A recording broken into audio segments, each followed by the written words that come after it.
Hoje você vai conhecer a história de Laura, uma mulher que acreditava que o amor exigia o sacrifício total de si mesma. Ela passou anos construindo o império do noivo, abdicando de seus próprios sonhos sob o pretexto de ser uma parceira. Mas a noite antes do casamento, diante de centenas de convidados, o noivo tentou humilhá-la publicamente. O que Daniel não sabia era que, enquanto ele planejava sua traição, Laura planejava sua vingança legal. Esta é uma história de controle, fraude, desmascaramento e a força avassaladora que nasce quando uma mulher decide, finalmente, ser dona do seu próprio destino. Assista até o fim para descobrir como Laura transformou a noite do seu fracasso social no dia da sua maior vitória profissional e pessoal. Não se esqueça de se inscrever no canal, deixar seu like e compartilhar esta história de justiça poética. Laura tinha 35 anos e Daniel, 37. Moravam em um apartamento de alto padrão na área mais valorizada de São Paulo. Aos olhos da sociedade, eles eram um casal perfeito. Ela, uma arquiteta talentosa, mas discreta. Ele, um empresário de sucesso no ramo de tecnologia financeira,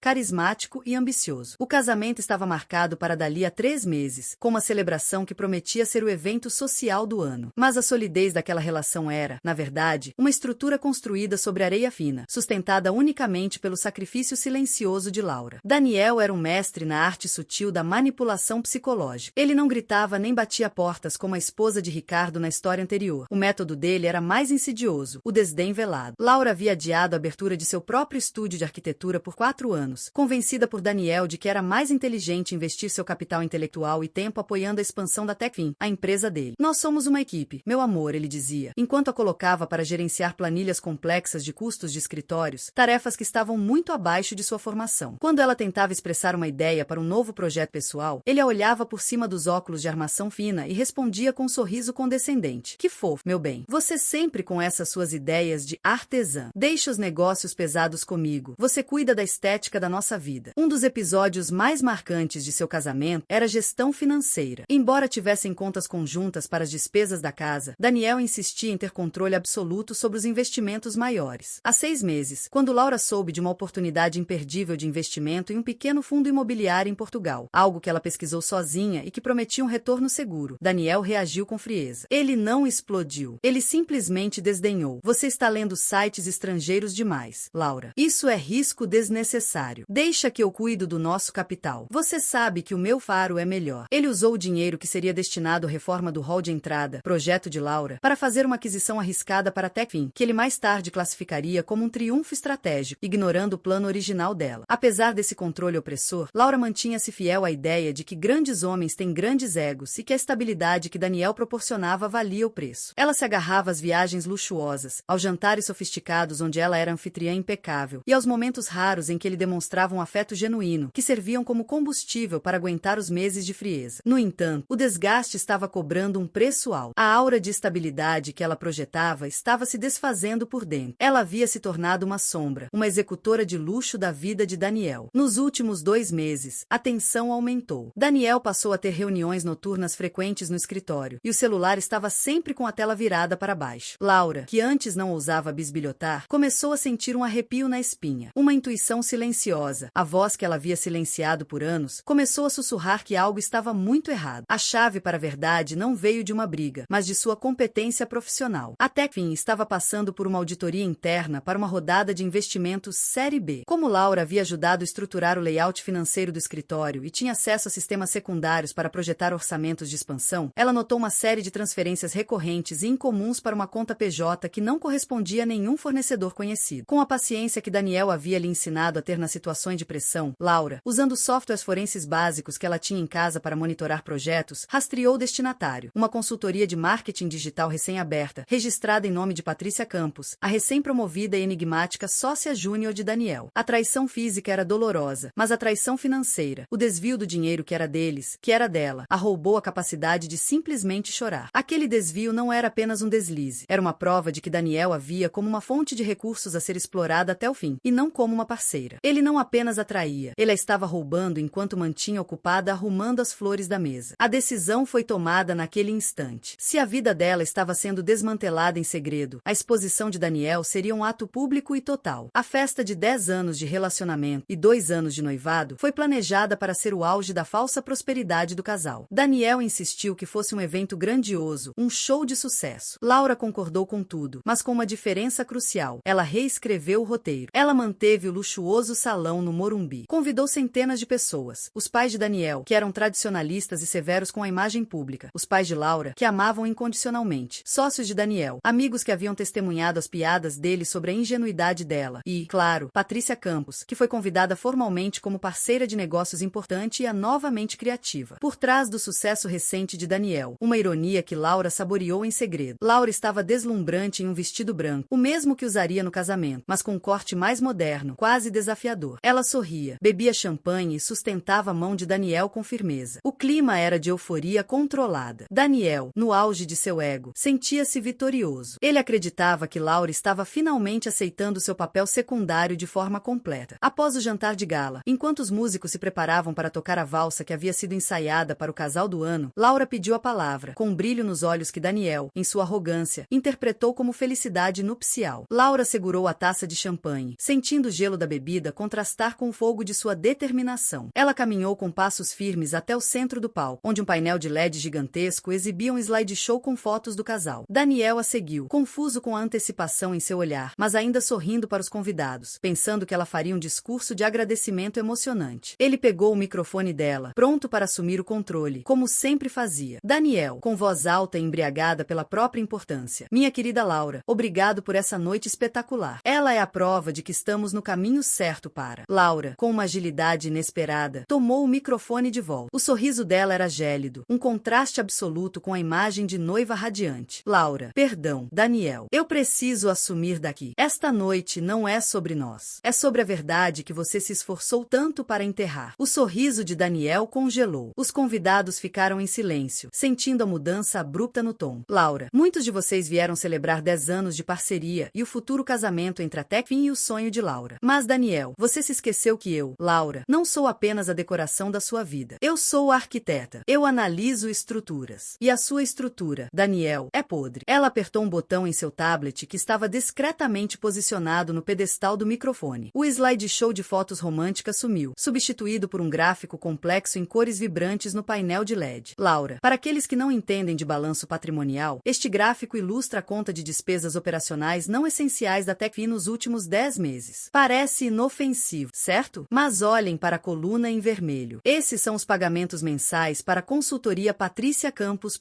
Os murmúrios começaram imediatamente. Daniel olhou para o painel em pânico, gesticulando desesperadamente para que Laura parasse. Daniel, Laura, isso é ridículo. Pare imediatamente. Essa é informação confidencial da empresa. Laura, ignorando, dirigindo-se à audiência. Patrícia Campos, por favor, levante-se. Nossa convidada de honra. Patrícia, que estava sentada à mesa dos convidados mais próximos, hesitou. Ela tentou parecer calma, mas seu rosto estava pálido. Laura, Patrícia, obrigada por me ajudar a organizar a festa. Você fez um ótimo trabalho de marketing para a empresa do meu noivo. O problema é que você não é apenas consultora. Você é a amante, a destinatária dos nossos fundos de investimento e a colecionadora de bens que Daniel comprou com o dinheiro que eu ajudei a levantar. O caos irrompeu. Os pais de Daniel, que eram acionistas minoritários e extremamente preocupados com a imagem, levantaram-se com expressões de choque e traição. Pai de Daniel. Daniel, o que significa isso? Patrícia, você está sob investigação. Daniel, encurralado, tentou o último recurso, atacar Laura. Daniel, gritando, tentando soar como a vítima. Isso é loucura. Ela está doente. Ela não aceitou que eu sou o líder aqui. Eu estava apenas protegendo o nosso futuro. Ela é histérica e ingênua. O termo ingênua foi a gota d'água. Laura sorriu, um sorriso que vinha de 10 anos de dor reprimida. Laura, ingênua? Quer ver o que eu fiz com essa ingenuidade? Daniel. Ela apertou o outro botão. A tela mudou novamente. Agora, exibia uma foto de um contrato de investimento português, com a assinatura de Daniel falsificada, e logo abaixo, um extrato bancário mostrando a transferência de quase todo o capital líquido do casal para uma conta em seu próprio nome, datada de uma semana antes. Laura, enquanto você me chamava de burra e desviava nosso dinheiro para Patrícia, eu estava me protegendo. O que você pensava que eram os meus investimentos em Portugal? Era a minha rota de fuga. O dinheiro que você gastou com a sua amante, com esta festa ridícula, eu já recuperei, na forma legal e discreta. Eu não te traí com outro homem. Eu te traí com a lei e com a verdade. O silêncio que se seguiu foi diferente do choque inicial. Era um silêncio de sentença. A família de Daniel percebeu que ele não era apenas um adúltero, mas um golpista. A mãe de Laura, que estava chorando baixinho, levantou-se, orgulhosa. Mãe de Laura, Laura, meu anjo, você fez a coisa certa. Nós sempre soubemos que aquele homem não te merecia. Sua inteligência inteligência maior que o ego dele. Daniel estava pálido, sem voz, olhando de Laura para o telão, vendo sua reputação sendo desmembrada em tempo real. Patrícia, percebendo o desastre financeiro iminente, pegou sua bolsa e saiu apressadamente do salão, sem sequer olhar para trás. O silêncio sepulcral no salão foi quebrado pelo som das câmeras dos celulares. O espetáculo estava sendo transmitido, gravado e arquivado em tempo real. Daniel, tentando desesperadamente retomar o controle, deu um passo em direção a Laura, com os olhos injetados de fúria e desespero. Daniel, você vai pagar por isso. Laura, você assinou papéis. Eu vou te processar por difamação, por sabotagem. Laura manteve a postura, o tom agora voltando a ser profissional e frio, como se estivesse ditando especificações técnicas para um empreiteiro. Laura, você pode me processar por tudo o que quiser. Daniel, você tem o direito de se afundar ainda mais. Mas sugiro que comece a ligar para o seu advogado, não para o meu, porque os documentos que você viu no telão não são apenas uma difamação. São provas de fraude e a quebra unilateral de contrato de sociedade informal que eu mantive com você por anos, cedendo meus direitos de retorno sobre o capital inicial. O processo que te espera não será sobre quem dormiu com quem, mas sobre quem roubou quem. A reação da família de Daniel foi decisiva. Seu próprio pai, um homem conhecido por sua integridade nos negócios, puxou Daniel para o lado, visivelmente envergonhado. Pai de Daniel, chega. Daniel, você destruiu nosso nome. A auditoria da Série B já era. Patrícia sumiu e você está sendo processado por desvio. Não olhe para trás. Saia daqui agora e vá falar com o nosso advogado. Você não vai tocar nessa mulher. Em meio à confusão, os pais de Laura se aproximaram. Sua mãe a abraçou com força e seu pai, um professor universitário que sempre desconfiou da soberba de Daniel, apertou o ombro da filha com admiração silenciosa. Pai de Laura, você finalmente usou sua cabeça, filha. Para ele, você era um anexo. Para nós, você sempre foi a mente brilhante. A festa acabou. Vamos para casa. Laura olhou para Daniel uma última vez. Ele parecia menor, despojado de toda sua pose de empresário dominante. Laura, eu não tenho mais nada a dizer a você. Daniel, nossa união formal termina aqui. Minha vida profissional começa agora. E o seu pesadelo legal, Daniel, está apenas começando. Ela entregou as chaves do apartamento a um assessor de seu próprio advogado, que estava discretamente presente na festa, e saiu do salão de mãos dadas com os pais, sob os olhares de centenas de pessoas que testemunharam a queda espetacular de um império de mentiras. A reconstrução silenciosa. Nos dias seguintes, a casa caiu para Daniel. A rodada de investimentos foi cancelada. O escândalo de fraude, amplificado pela traição exposta no evento, causou uma crise de credibilidade imediata na Techfin. Laura, por outro lado, agiu com a mesma precisão cirúrgica com que expôs a fraude. Ela não perdeu tempo lamentando. Seguindo o plano que já havia detalhado no tablet, ela usou as provas legais obtidas para iniciar o processo de dissolução e ressarcimento. O processo legal. A defesa de Daniel tentou, como esperado, reverter o foco para a humilhação pública de Daniel, tentando alegar danos morais e desestabilização emocional para forçar Laura a retirar as acusações financeiras em troca de um acordo amigável. O advogado de Laura foi implacável. Ele apresentou o histórico de abuso psicológico e as provas de desvio financeiro. Ele argumentou que a exposição pública de Daniel não foi um ato de maldade, mas uma necessidade de defesa contra a ruína financeira orquestrada por ele, validada pelo testemunho da própria família dele sobre a falta de caráter. O juiz foi enfático. A quebra de confiança e o desvio de capital eram graves. O pedido de Daniel por danos morais foi negado, pois o tribunal considerou que ele colheu o que plantou ao trair e tentar fraudar a noiva. A dissolução foi rápida, e Laura conseguiu recuperar não apenas o capital que havia investido, mas uma quantia significativa em indenização pelo tempo e potencial de carreira que ela abriu mão. O voo para Milão. Com o processo encerrado, Daniel enfrentando a falência moral e financeira. Patrícia havia desaparecido e ele perdeu o controle da empresa para os acionistas antigos. Laura não hesitou. Ela pegou as malas, aceitou o convite formal da escola de design italiana e partiu. Ela não foi fugir de um problema. Ela estava indo ao encontro de sua oportunidade. A queda final de Daniel. Sem emprego, sem a reputação social e com sérios problemas legais, Daniel viu seu mundo desabar. Ele tentou contatar Laura diversas vezes, mas a comunicação se deu apenas através dos advogados. Em uma das raras vezes em que conseguiu um contato direto, foi para implorar, não por perdão, mas por um empréstimo temporário, alegando que a Techfin estava em reestruturação. Laura, que antes cederia por medo, respondeu friamente: a única reestruturação que você precisa é na sua moral. Daniel, estou ocupada demais construindo meu próprio império. Adeus. Daniel perdeu o apartamento, que foi vendido para cobrir as dívidas. Ele se mudou para a casa dos pais, onde era constantemente lembrado do fiasco. A mulher que ele chamou de ingênua estava assinando contratos milionários na Europa, enquanto ele enfrentava a desonra na cidade que o consagrou. Meses se passaram desde aquela noite fatídica no salão de festas. A dissolução foi concluída e a sentença do tribunal foi clara. Daniel era culpado por fraude fraude e quebra de confiança. Ele não apenas perdeu sua noiva e sua reputação, ele perdeu a estabilidade financeira que tanto usou como ferramenta de controle. Laura, por sua vez, estava em Milão. Seu estúdio prosperava, e ela estava trabalhando em projetos que antes apenas ousava sonhar. O vestido branco, que serviria para o altar de Daniel, tornou-se, ironicamente, o uniforme de sua libertação. Ela não se arrependeu de nada. O silêncio que ela manteve por anos a ensinara uma lição brutal. A paz obtida através da submissão é apenas o prelúdio de uma dor maior. Daniel, isolado, testemunhava de longe o sucesso da mulher que ele tentou diminuir. O palco que ele pensava ser o cenário da coroação de seu sucesso tornou-se o tribunal que julgou sua falta de caráter. Aquele homem, que se gabava de sua astúcia nos negócios, foi superado pela inteligência e paciência de quem ele considerava ingênua. A história de Laura nos ensina que a traição mais destrutiva não é apenas física, mas a traição ao potencial alheio. O verdadeiro poder não está em controlar, mas em saber quando e como se libertar da mão que tenta te segurar. E, às vezes, a melhor resposta a uma humilhação pública não é a lágrima, mas sim a prova irrefutável de que você estava sempre 3 passos à frente. E você? O que teria feito ao descobrir a fraude? Você teria exposto tudo no palco ou teria agido discretamente? Deixe sua opinião nos comentários. Se você gostou desta história de justiça e superação, deixe seu like e se inscreva para mais conteúdos como este.